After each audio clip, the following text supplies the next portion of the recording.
होगी। तो जो रिलायंस इंडस्ट्रीज का फाइनेंशियल सेगमेंट का कामकाज है वो इस नई कंपनी में शिफ्ट किया जाएगा और जो बाकी और कंपनीज है उनका भी फाइनेंशियल कारोबार इसमें आ जाएगा। कौन कौन सी कंपनियों का कारोबार इसमें आएगा? तो Reliance industrial investment and holdings limited का पूरा बिजनेस इसमें आएगा, रिलायंस पेमेंट सॉल्यूशंस का बिजनेस में आएगा, जियो पेमेंट बैंक लिमिटेड का इसमें सोल्यूशन आएगा पूरा, रिलायंस रिटेल फाइनेंस लिमिटेड का कामकाज इसमें आएगा और रिलायंस रिटेल इंश्योरेंस ब्रोकिंग का काम इसमें आएगा।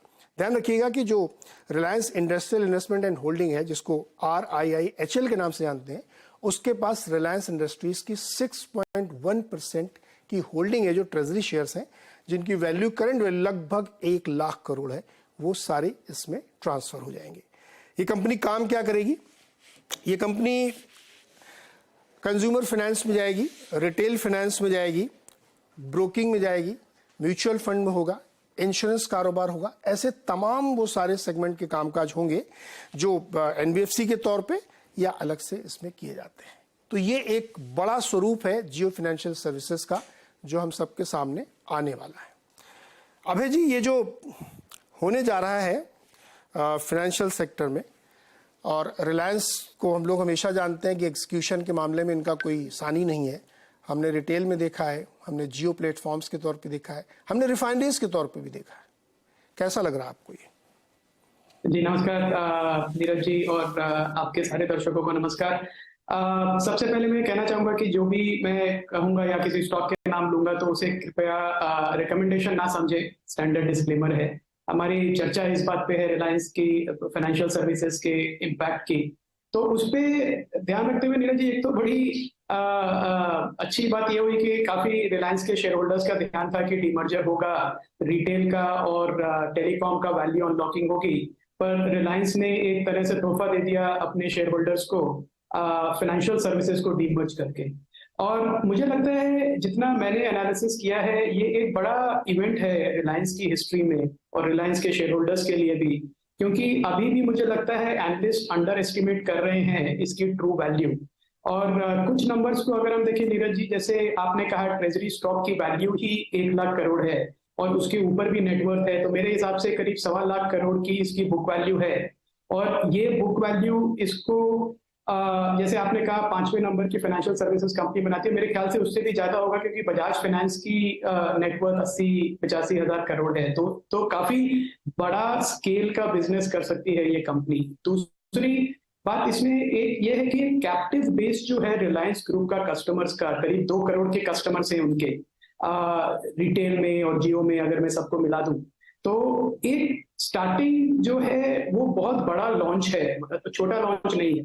और तीसरी बात इसमें नीरज जी है वो है टीम की, क्योंकि आप अगर कोई भी क्रेडिट का लेंडिंग का बिजनेस करना चाहते हैं, स्टार्ट करना चाहते हैं, फाइनेंशियल सर्विसेज के बाकी बिजनेसेस तो जैसे हमने कहा बाद में आएंगे, इंश्योरेंस, म्यूचुअल फंड, पर जो प्योर लेंडिंग है कमर्शियल और रिटेल की, उसके लिए आपको चाहिए बहुत सीजन्ड बैंकर्स जो एक पूरा credit culture, credit process, collection process, distribution, technology सब सेट कर सके, एक बेस बना सके। और उसके लिए मुझे लगता है KV कामत जी का आना और उनके निर्देशन में पूरा टीम का बनना भी एक बहुत अच्छा संकेत है। तो ओवरऑल नीरज जी, मेरे हिसाब से तो जो रिलायंस के शेयर होल्डर्स हैं उनके लिए बहुत बड़ा इवेंट है ये। एनालिस्ट का एस्टिमेट मैं देख रहा हूँ, उनके हिसाब से मैंने देखा है 100 से 150 रुपए पर शेयर का एस्टिमेट है, मेरा पर्सनल एस्टिमेट उससे भी ज्यादा है। तो आई थिंक ये रिलायंस के शेयर होल्डर्स के लिए काफी अच्छी एक अपॉर्चुनिटी है कि ये डीमर्जर होगा और ये उनको बोनस के रूप में शेयर्स भी देंगे।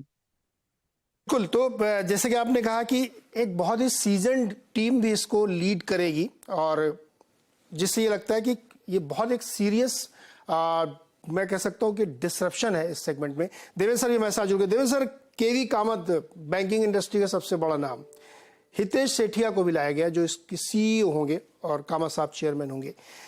ये जो पूरी घटना होने वाली है और 1.25 लाख करोड़ के आसपास बुक वैल्यू इसकी बनेगी और उसके बाद ये कामकाज शुरू होगा, मैं जानना चाहता हूं कि रिलायंस के इन्वेस्टर्स के लिए, रिलायंस की फैमिली के लिए और इस बिजनेस एंड फाइनेंस सेगमेंट के लिए कितनी बड़ी बात ये होने वाली है, क्योंकि इससे एक बहुत बड़ा डिसरप्शन मुझे लग रहा होगा। So good afternoon. करीबन ये डिस्कशन को आगे ले जाते हैं जो आपने आंकड़े रखे किए उसके ऊपर ही, कि आपके पास ट्रेजरी स्टॉक की वैल्यू करीबन 1 लाख 1.25 लाख करोड़ की है, तो ये वैल्यू के ऊपर आपकी लैंडिंग एबिलिटी बनती है करीबन 5 लाख करोड़ के आसपास, क्योंकि आप 4 गुना पैसा रेज कर सकते हो एनबीएफसी के कारोबार में अपनी नेटवर्थ के ऊपर। तकरीबन 5 लाख करोड़ के आसपास आपका लैंडिंग बनता है।